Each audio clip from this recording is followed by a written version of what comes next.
Hi, I'm Stephanie Laska. I lost 140 pounds and created Dirty Lazy Keto. Thanks for joining me here on the YouTube channel. Be sure to subscribe and enjoy the show.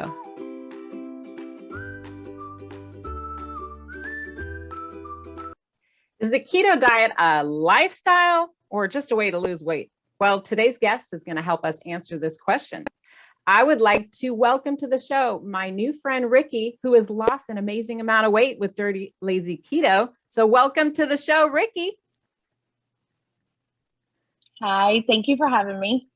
I'm so glad you're here today. And I love your hair color. For all of our watchers on YouTube, they get a sneak peek at how adorable you are. Have you always had that hair color? I just have to ask. I'm having hair envy right now. Has it always been that adorable? Not naturally, but yes, I go back to red as often as possible. Sometimes I take a break because you can't get a good natural red. So every now and then I'll kind of go back to my natural color, but never really. And then I'll go back to some shade of red. Yeah. I call this my Phoenix from X-Men red. So I like it. Well, I can already tell it you. fits your personality because I can see it in your smile and in your attitude. Because Ricky, I feel like you are just an amazing inspiration for all of our people listening and watching. So tell us a little bit about, how much you weigh, how much you've lost, how old you are, how tall you are. Like, tell us all those statistics. Let's get that out of the way. So I am 43 years old. I am about 5'5", if I tell the truth. And my current weight as of yesterday is 207.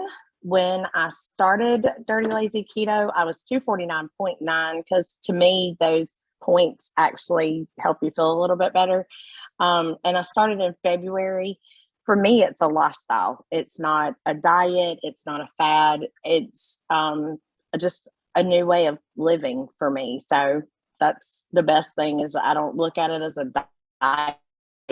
I had to change my way of eating for my own health, and the weight loss was a plus, which was needed, but it was really more of a guideline. And then you just like became my best friend through the initial books. I was like, this chick is talking straight to me. So that's really how it is for me. Ricky, you're killing me already. You're my new best friend too. Well, you know what struck me about you posted this in the Dirty Lazy Keto Facebook group. This was your before and after, right? This one here? Yes, ma'am. Okay. Yes. Just checking. And what struck me about the post, what you shared was exactly what you just said about, yes, you were excited about fitting in this adorable dress, but you were so excited that this had become a lifestyle for you. And for me, that's why I reached out to you. I'm like, Ricky gets it. She's talking about this being a lifestyle. It's not just like how cute she is in this dress, which, come on, you are adorable. Let's be real. But I felt like you were really saying this is it. Like, this is my lifestyle, right? I mean, tell me more about that. And you can tell me about the cute dress. We want to hear about the dress too. So my mom likes to go thrifting. And about 2 years ago, we went thrifting. I have always been like a closet hippie. Really. And I saw the dress hanging on the rack and I was like, oh my God, I love that. I'll never fit in it. There was no tag. I think at some point in life, it was probably handmade by someone. And she was like, you're not going to fit that, honey. Because at that time I was about 285. And my highest weight ever was 310. And so I was like, I don't care if one day I'll fit in it. I'm going to buy it. It hung in the back of my closet. I would put it on. I would see rolls. I would see this. I would see that. I tried this diet, that diet, this way, that way, this pill, that pill, everything. And it never worked. And I started having some health issues.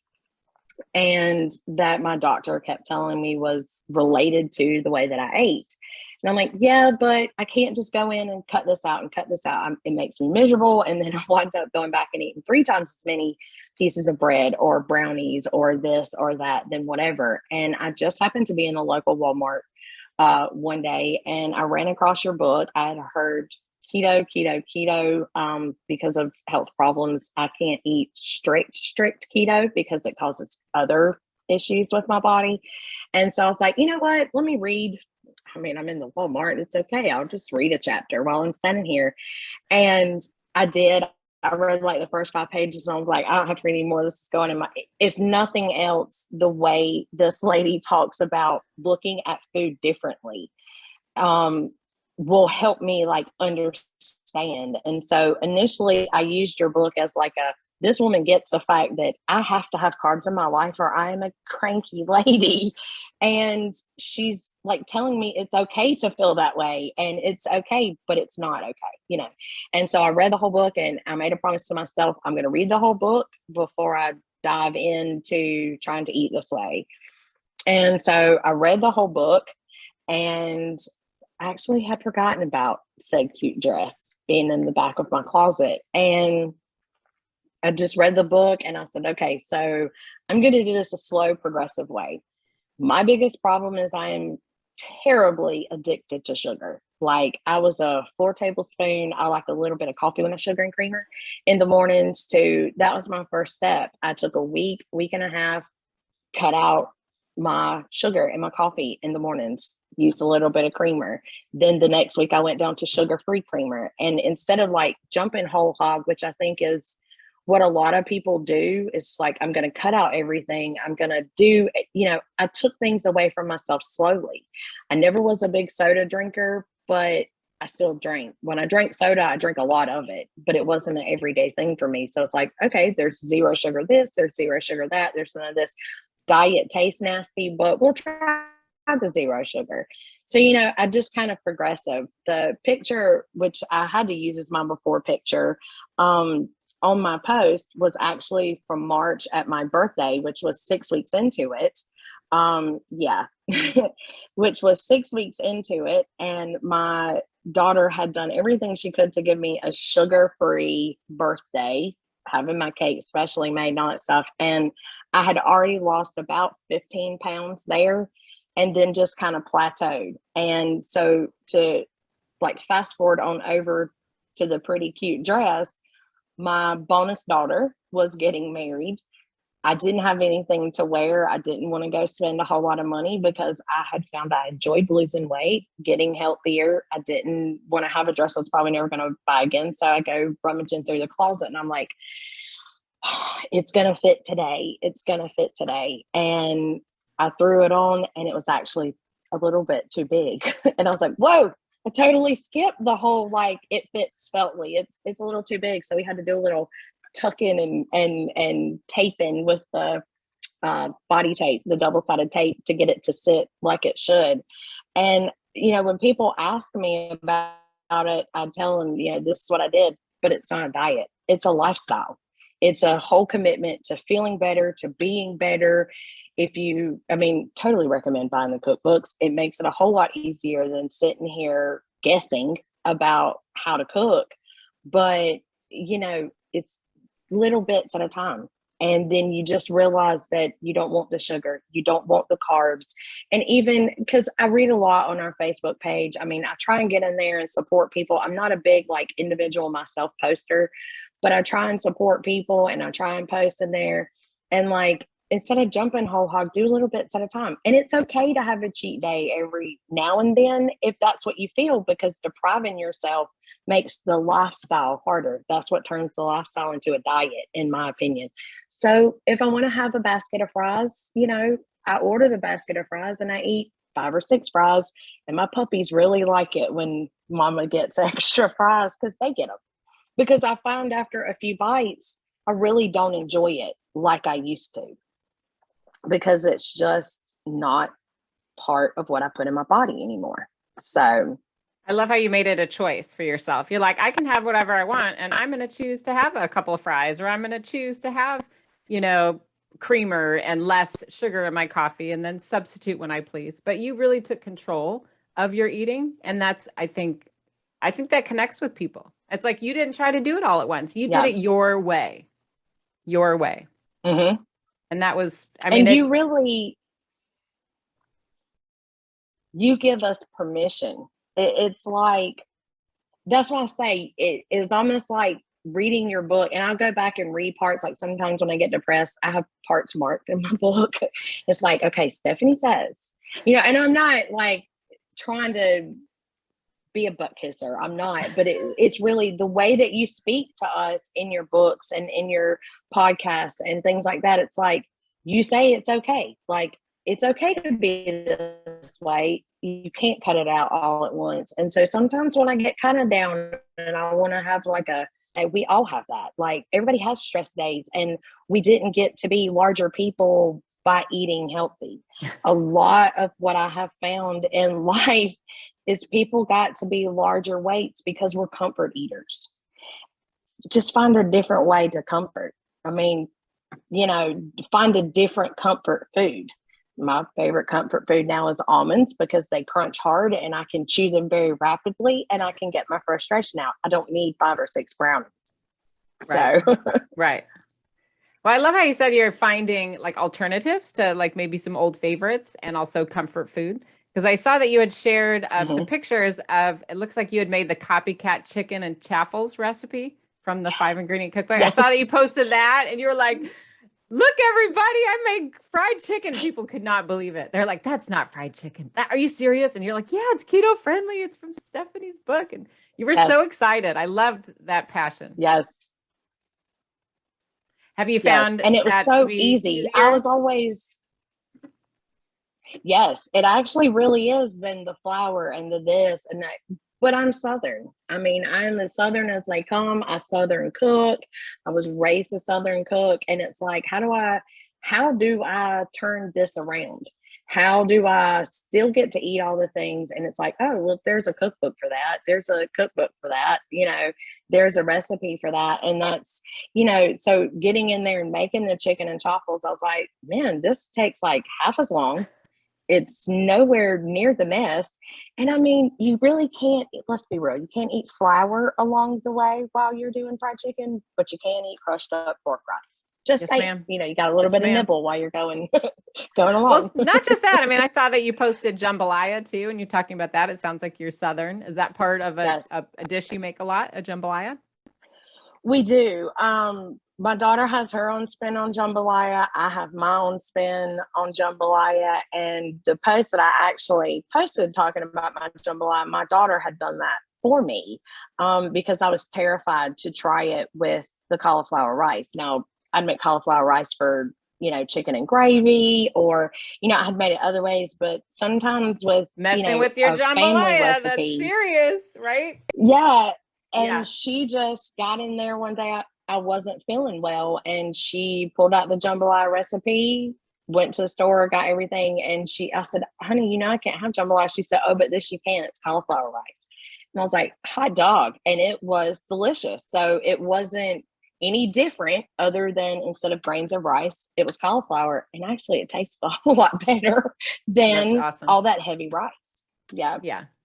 Another thing you said, Ricky, which made me laugh because it sounded like me talking. I was like, oh, did I write that? And I'm like, no, that was Ricky. You wrote that you said, I eat twice what I did when I was heavier, but I eat better choices. Do you think that's true? Do you eat a lot of food? I do. Yes. So I was like, finally, someone's talking my language over here. Yes. And it's, I think for me, my meals were filled with pasta, potatoes, the good Southern things. And I would only eat once a day because I was full, and then I was miserable the rest of the day.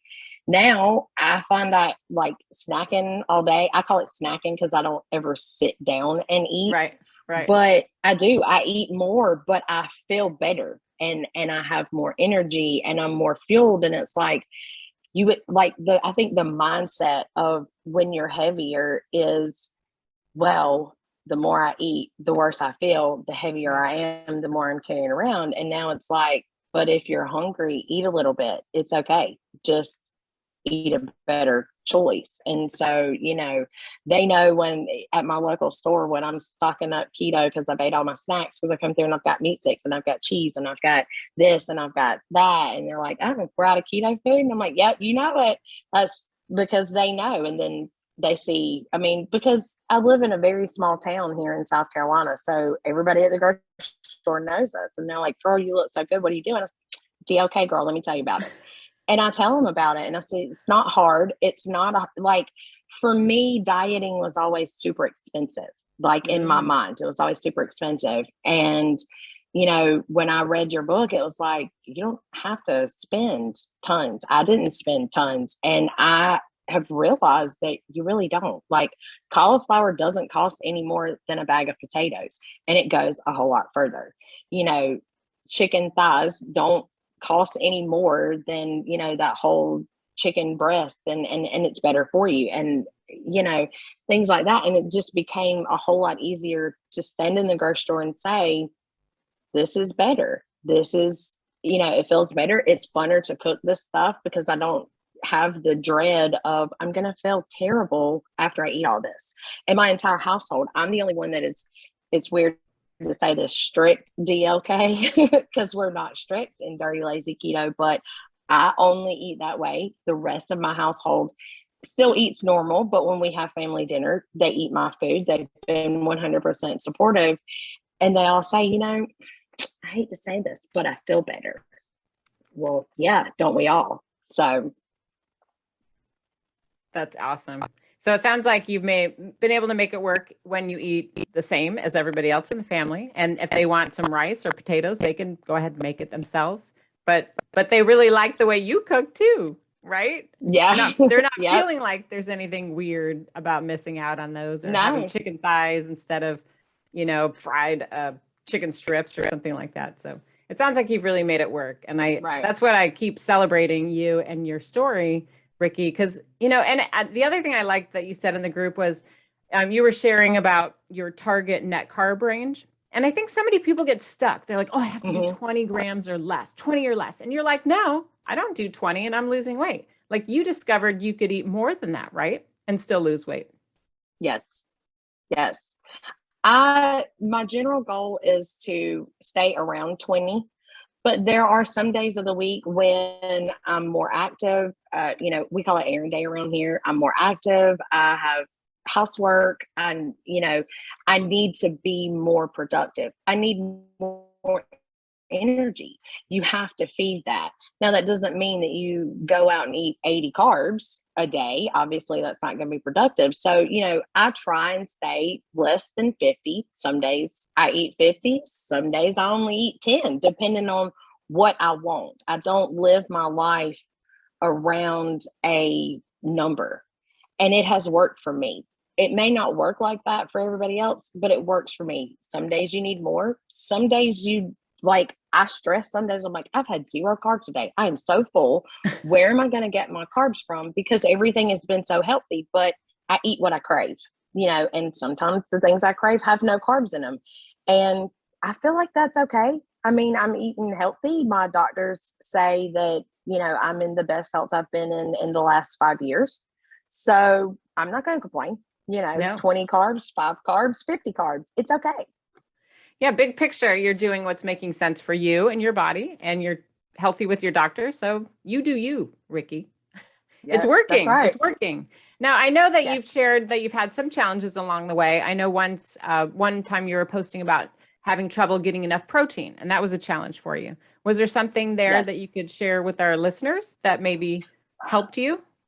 So I didn't realize that I wasn't getting enough protein.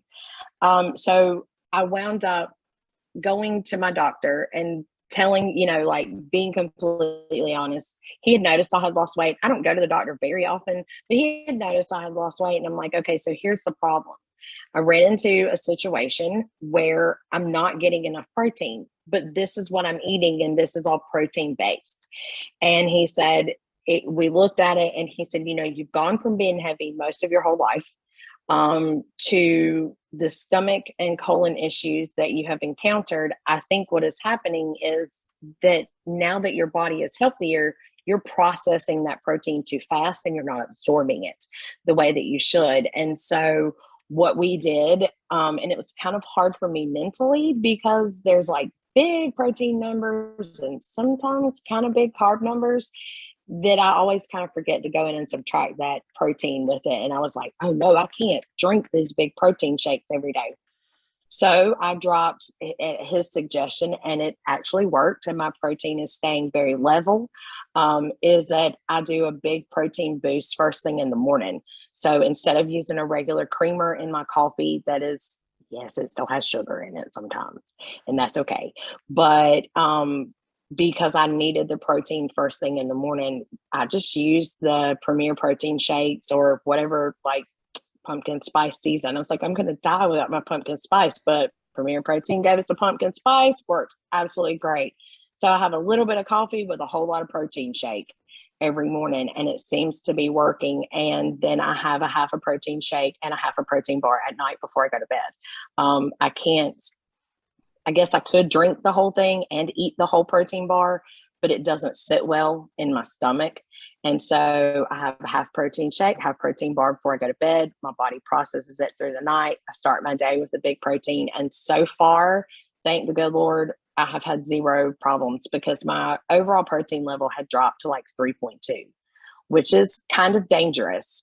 Apparently, I didn't know that. And so now I'm maintaining at a very healthy level of like 7.1 to 7.5, which is a target for him. And he says it works great. And as long as I keep it up, if we notice it going down, I have to add another protein shake during the day. So, it seems to be working. So, that's why I put that out there, because sometimes we get so focused. I read what a lot of our friends in the Facebook group talk about. I'm so focused on this, I'm so focused on this. And I shared that story just to say, please make sure that, yes, it's exciting to drop the weight. Yes, it's exciting to feel better, but, make sure it's not just your electrolytes you need to worry about. Like, make sure those protein levels are okay, because I was at a dangerous level and didn't even know it. And had I not had that generic blood work done, I wouldn't have known it and could have wound up very sick because I was focused on everything else. So that's why I shared that with everybody, because sometimes we forget about things like that. Yeah. And you're right. I mean, it's easy to get so focused on like, oh, okay, I'm losing weight. And, I like my, I don't know, cheese sticks or whatever, but forgetting about like one of the other things that we're supposed to eat, like having protein throughout the day, no matter what that looks like. It doesn't have to look the same to everybody. I think it's really brave and honest that you shared your struggles and that you involved your doctor in that conversation, because we all have different experiences, come from different backgrounds and health challenges. And being a partner with your doctor, even though it's scary, I don't like going to the doctor either, but involving them in the process too, and making sure that you're taking care of your nutrition needs as well as losing weight. Because that's what, like you said, is big picture, taking care of you. It's a mindset, not just about like the cute dress, even though it's cute. It's a process. It's a process. Well, I know a lot of our listeners and viewers have questions for you. So I want to encourage them to write in the comments and give you a thumbs up of encouragement. But in closing, just want to ask you, Ricky, what like final advice would you give out? What did I not ask you today? Is there anything else you want to share with everybody? A tip? I don't know. I remember you saying something about fast food one time. Yeah, one time you talked about fast food in the Facebook group, and I thought that was really good advice. So in my life, we are very busy. I have a 20-year-old child. My spouse does road construction, so we never know what time she's going to get home from work. So sometimes fast food is literally like the only option. Nobody wants to eat cooked food 3 or 4 hours later. We're not a big leftovers house. So the first book that, besides the initial book that you wrote, that really, really helped me was the fast food. I call it fast food Bible. And it stayed in my car. And it's like, okay, we want Burger King. And okay, well, hold on. Let me flip through the book. And if your lifestyle is very fast and very fast paced and you don't have time to cook, or you don't enjoy cooking, which some people don't, I highly, highly recommend that book for everybody, because it helped me to learn how to eat through a fast food drive-through. It wasn't just fast food. It taught me, like, even though some of the restaurants y'all listed in the book, we don't have around here, the same menu options are kind of everywhere. And it, like, so if this is okay here, let me double check here. but it kind of taught me how to still go out to eat with my family, go out to eat with my friends, and not feel guilty sitting there eating a dry chicken patty or a dry steak with no sides. I mean, literally, because in my mind, makes you that's feel how like, eating hey, out was it's okay. before them. It's okay. Yeah. And so that helped me the most when I first started, because that is our lifestyle. Yes, I love to cook. Yes, my child loves to cook. My wife is a former chef, but sometimes life just doesn't allow for that. Especially if you've got little ones that dance, play ball, or in sports, you're running everywhere, you run a direct sales business, anything like that. Like, fast food is life. Drive-throughs are essential. You don't have to struggle and starve. And that book helped me. And I recommend that if you spend no other money other than the initial book, please get that book, because it helps you so much to not feel like a burden to your group of friends. That's because when I first started, it's like, well, I don't want everybody to feel like we have to go eat salads all the time. Right. Why is Ricky eating rabbit food? Yeah. And so that really helped. That's a tip that I recommend. Everybody needs that book. It's fun to fit in. You don't always want to be that person that's like, oh, I want to have this special thing and the special that. So I love that you and your wife and your bonus child are able to use that. My husband will love hearing that, because he was instrumental in writing that. And I know he'll love hearing that feedback. And it is a free book if you have Kindle Unlimited on Amazon. A lot of people don't know that you can download it for free with Kindle Unlimited. But anyway, I just loved having you on the show today, Ricky. You are absolutely adorable. I love your spirit and thank you. All of your advice. And it's just real. And I think that's what connected me most with you, is you're a real person. You're honest. You're straightforward. Everything you're saying is just everyday things people can do. There's nothing special or fancy about losing weight. And I think that once we all wrap our head around that and we realize, hey, we can have fast food once in a while. It's okay to have some peanut butter off the spoon. It's okay to figure this stuff out and make mistakes, or order French fries if that's what's going to be the thing that makes or breaks you. So I appreciate your honesty and your being here today.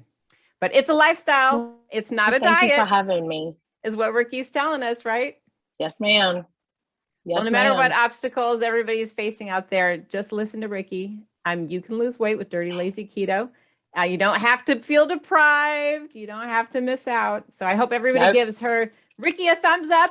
Give her a big round of applause. Because transformation is possible, folks. And I know that if Ricky can do it, so can you.